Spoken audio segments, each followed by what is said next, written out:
The evening sun was dipping low over the quiet neighborhood when Officer James was wrapping up what he thought would be an uneventful shift. The hum of the patrol car was almost calming when a sudden, desperate sound cut through the calm, the unmistakable cry of a child.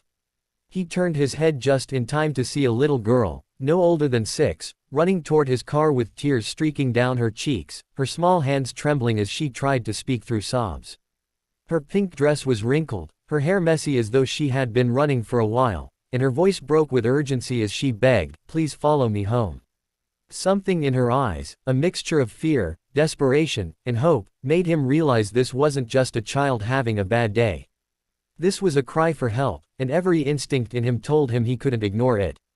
Before we continue, if you believe in kindness, second chances, and the power of compassion, please take a moment to like, share, comment, and subscribe to Kindness Corner. Your support helps us keep bringing heart-touching stories like this to life. James didn't waste a second. He stepped out of the car, crouched down to her level, and reassured her that he was there to help. Her small hand tugged at his as she urged him to follow, her pace quick and filled with urgency. She didn't say much on the way, only glancing back occasionally to make sure he was keeping up. The path led through narrow suburban streets, each step deepening the tension inside him. The closer they got, the more he noticed subtle signs that something wasn't right. The houses here were older, some with paint peeling from the walls, and there was a heavy silence in the air, broken only by the hurried footsteps of the little girl. When they reached the house, his heart sank. It was small with an overgrown yard, the front door slightly ajar, and no signs of movement. The girl pointed toward the inside, her voice trembling as she whispered that her mommy was inside and wouldn't wake up. James' chest tightened as he gently stepped in. The dim light revealed a living room that bore the marks of struggle, empty food containers, scattered bills, and a faint smell of stale air.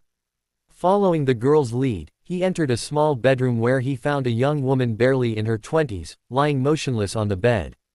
James quickly checked her pulse. She was alive, but weak, her breathing shallow. It didn't take long for him to realize she wasn't just sleeping. She was in serious need of medical help. While calling for an ambulance, he kept talking to the little girl, asking gentle questions to keep her calm. Her name was Emily. Through quiet sobs, she explained that her mommy had been sick for days, that she had tried to make her soup but couldn't reach the stove, and that she'd been scared to leave her side until she realized she needed help. That's when she ran out and saw the police car. The paramedics arrived quickly and took the young woman to the hospital. Emily clung to James' uniform, refusing to let go as fear gripped her heart. James reassured her that he would stay by her side until her mother was safe. He drove Emily to the hospital, holding her small hand as they walked into the waiting area. The hours were long, the sterile smell of the hospital heavy in the air, but James never left.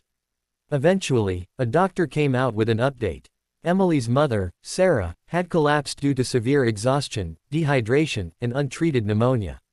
She had been pushing herself too hard, working multiple jobs and skipping her own health to care for her daughter. As James listened, he couldn't shake the image of the small, cluttered home and the stack of unpaid bills. It was clear that Sarah had been struggling quietly for a long time, too proud or too afraid to ask for help. Emily sat quietly, hugging her knees, glancing up at every passing nurse as if hoping one of them would bring news of her mother. James crouched down beside her, promising he would make sure everything would be okay. Over the next few days, while Sarah recovered, James visited often. Emily started to smile more, finding comfort in his presence. He learned how Sarah had been abandoned by Emily's father, left to raise her daughter alone with no family nearby. She had been taking on cleaning jobs, working late into the night, all while hiding her struggles from everyone.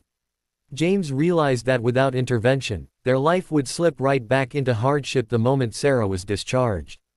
Quietly, James reached out to local charities, community members, and even some of his fellow officers.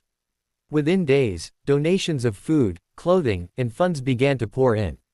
When Sarah was finally well enough to leave the hospital, she returned to find her home cleaned, stocked with fresh groceries, and repairs underway. Tears streamed down her face as she realized she wasn't alone anymore. Emily's smile that day was brighter than James had ever seen. She hugged her mother tightly, then turned and hugged James, whispering a soft thank you that he would carry in his heart for years. The neighborhood, inspired by the story of a little girl's bravery and a community's compassion, continued to check in on Sarah and Emily. Sarah began working fewer hours at a stable job that allowed her more time with Emily, and the bond between them grew even stronger. As James stood outside their home one evening watching Emily play in the yard while Sarah chatted with neighbors, he realized this wasn't just about one rescue. It was about hope, about how even the smallest voices like Emily's plea that day could lead to life-changing kindness. If this story touched your heart, please like, share, and subscribe to Kindness Corner. It helps us keep sharing these powerful reminders that kindness still exists in the world.